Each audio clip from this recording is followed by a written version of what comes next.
Hi, welcome to our second part of our teaching on the Great Commission from Matthew 28. We read last week the whole part of the scripture that we're going to be studying over the next few weeks, and last week we focused on verse 16. Now today I'm just going to read Matthew 28 verse 17, where it says, "When they saw him, they worshipped him, but some doubted." So this is from the NIV version. I'm going to read it again. Remember, they went where the place where Jesus told them to go. That was in verse 16. In verse 17, we read, "When they saw him," that's Jesus, "they worshipped him, but some doubted." From the Message version, that slightly changes too. "When they saw him, they worshipped, but some of them held back." I want you to remember that phrase because we're going to look at that a little bit later. So, we last week looked at, like I said, verse 16, and we talked about position and we talked about obedience, and we learned and we learn again that from being in a healthy position and in a position of obedience, we are led to seeing Jesus. So as they went where Jesus had told them to go, they positioned themselves in his presence, in being with him yet again, they get to see him. And it's great because this verse starts with the word when.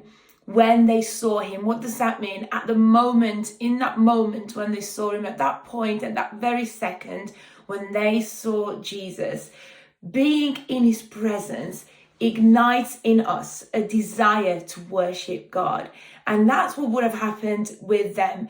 Being physically in his presence, seeing him with their own eyes, being where he was with him, not without him, ignited the desire within them to worship him. You know, it doesn't say they were shocked or they just didn't know what to say, because this was somebody who had died, remember, and now is alive again.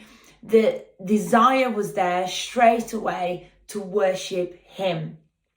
And that's exactly, and I know a lot of you can confirm this, what happens in our lives, that when we see Jesus, when we fix our eyes on him, when we lift our eyes up from the problem, the circumstance, the pain that we might be going through, and we look to Jesus, we position ourselves in his presence, we see him and we are led to a desire to worship him. Now, the truth is that that desire in itself can be polluted or contaminated by our own flesh, by memories, by the pain itself that is there, by the anger, by the disappointment.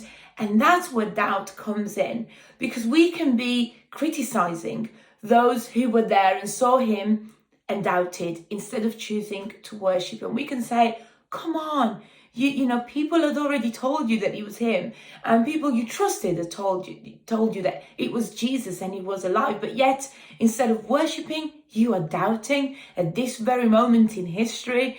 But actually, we are the same, and it happens to us more than we would like to admit than it does. You know, they say that seeing is believing. Now, that can be true, but at times it isn't. And in this case, it wasn't for those who doubted, was it? Because they saw Jesus, yet instead of fully believing and dive in that desire, or give in to that desire to worship him, they doubt. Why is that? What did they doubt? I think that they doubted that it was him. They doubted that, is this actually Jesus? Is this Jesus? Is it somebody that looks like him? Is it somebody who is claiming to be Jesus now? Is this somebody who's going to fool us, and then we're going to be in a lot of trouble when Jesus actually turns up? You know, I wonder whether those things were going through their minds. And so they doubted that it was him. And again, it made me think, what about us? Do we sometimes doubt that it is Jesus who is in the presence of our life? Do we sometimes doubt that it is Jesus who said, I am here? Do we sometimes doubt that he said, go, that he said, stop, that he said, speak, that he said, shut up? Do we doubt that it is him? And do we begin to think, well, maybe it's just my idea. Maybe it's just my impression. Maybe it's just a feeling. and I'm not going to do anything, because what if it isn't Jesus? And so it happens to us that even though there is that desire that is in every human being to worship the God who created us, doubt comes and contaminates that desire. And sadly, often or sometimes, it actually wipes that desire out of the way. And so people don't worship God for that reason as well. This can be in the good and in the bad things, that we doubt that it is Him. Sometimes we can think, oh, something great has happened to me today, but maybe it was just a coincidence. Was it a coincidence? Or can we give the credit to a God who graciously weaves things together in our life to bless us and to guide us and to give us what we need? Or when bad things happen, we question, where is Jesus now? Where is He? Where was He when I was crying out to Him and He didn't answer my prayer? We did a whole few weeks of studying and watching the videos from the 24/7 prayer movement from Pete Greig, and he talks so much about unanswered prayers and how difficult it is to believe in God when you are genuinely crying out for healing. You're not crying out for a new car, you're crying out to God to heal your wife, and He doesn't answer with a yes or maybe not yet. And it's painful, and doubt comes in. And I want to say, you know what? Let's not feel guilty when that doubt comes in. Now, hear me out. Let's be careful that we don't dwell on the guilt and go, well, I doubted God, so He's not going to help me now. That's not the God that we serve and believe in. God is gracious, 100%, with no fault. So even when we doubt, His grace is sufficient to come and pick us back up and draw us back into His marvelous way. So even when you doubt, know that God's grace is available to you, like it was available to Thomas. I love that Jesus said to him, well, come and touch my wounds. Come and see for yourself. You won't believe them? You won't just believe me? Well, come and see my wounds. He didn't have to do that, but He was gracious to Thomas, and He was gracious to the people here, I am sure too, in this passage. Often we also doubt the identity of Jesus when we look at people around us.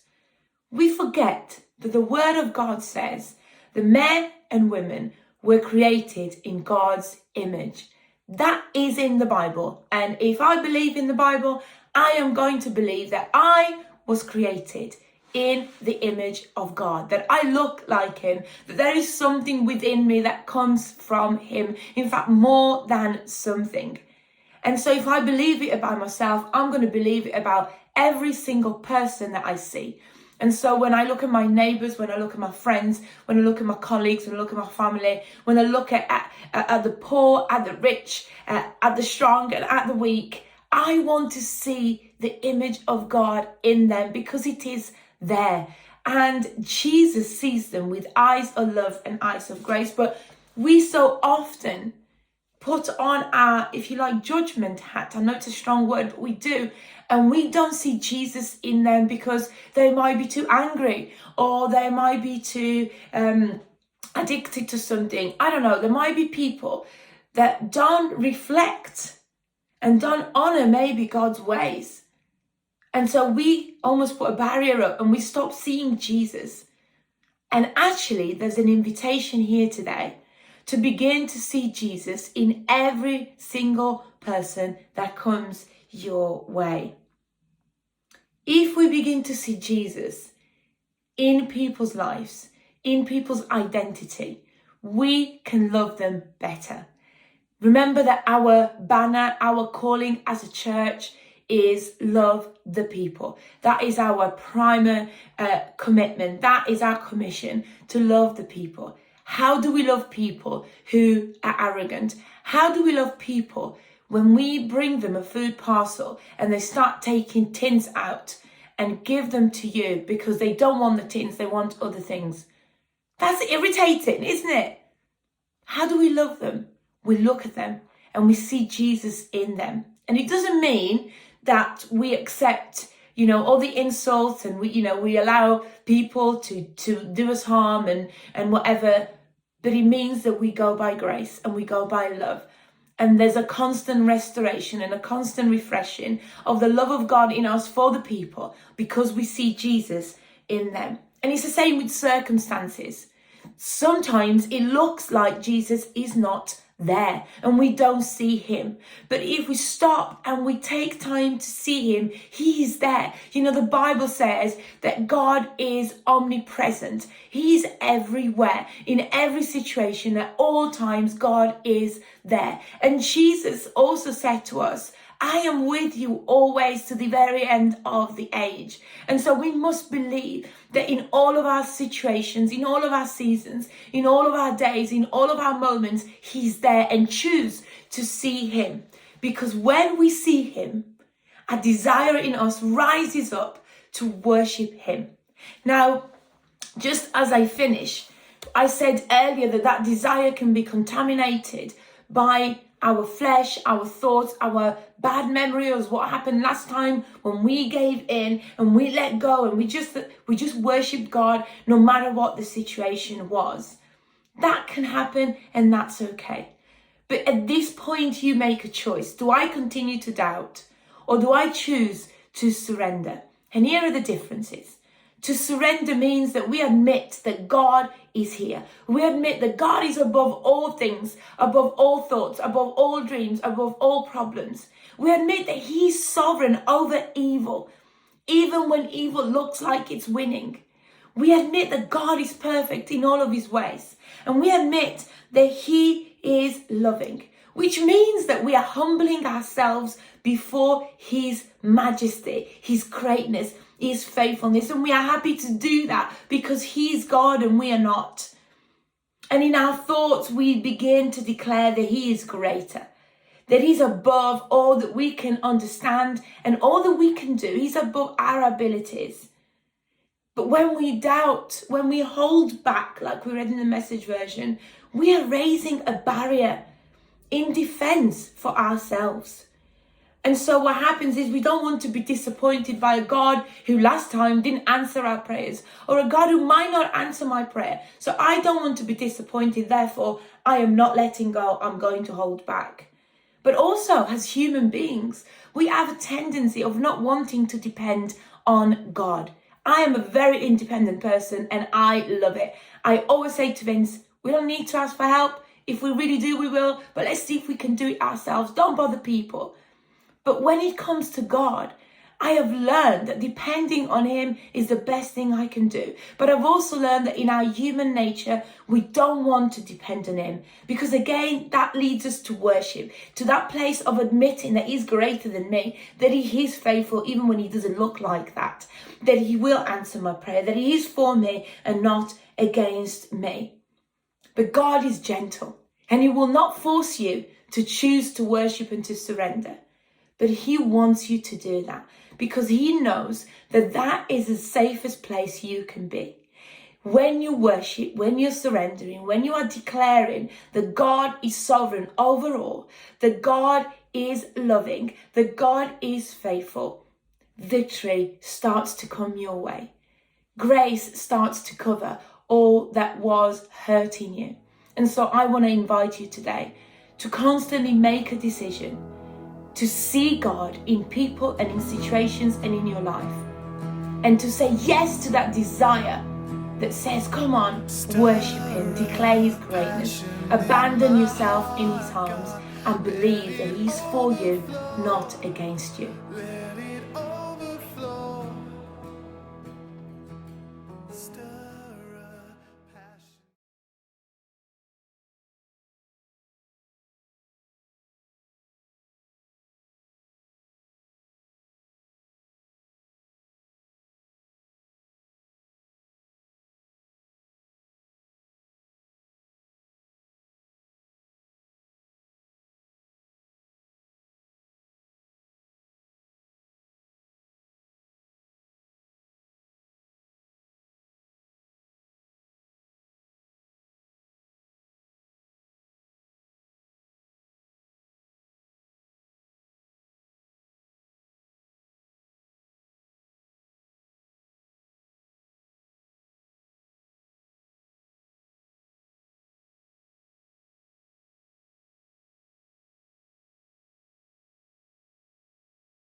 Open wide my eyes to see there's so much more.